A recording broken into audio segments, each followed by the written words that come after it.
If you don't take your pain to the right place, the pain takes you out of the right place.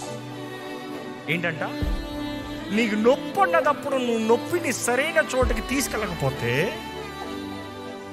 నొప్పి నిన్ను సరైన చోట్ల బయటికి తీసుకెళ్ళిపోతుంది. అందుకనే చాలామంది జీవితంలో ఒక నష్టం కనబడినప్పుడు నువ్వు ఉన్న మార్గం దేవుని చిత్తం అవ్వచ్చు, కానీ ఒక పోరాటం, ఒక నష్టం, అపవాది కార్యం కనబడినప్పుడు ఆ బిటర్నెస్ ఏం చేస్తుంది తెలుసా? అసలు దేవుని చిత్తాన్ని వదిలిపోయేలాగా చేస్తుంది. I'm challenging you, when you have pain come to Christ. క్రీస్తు దగ్గర పరిగెత్తుకుంటారండి. నీకు నొప్పి అనేటప్పుడు దేవుని సన్నిధి వెతకండి.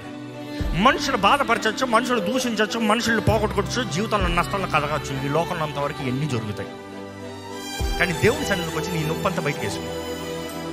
ఎంతమంది ఇక్కడ దేవుని ఆలయంలోకి వచ్చి are you venting out your pain? మీ నొప్పంతా దేవుని సన్నిధిలో కుమ్మరించుకుంటారా? ఎంతమంది చేస్తున్నారు? It is a very good practice.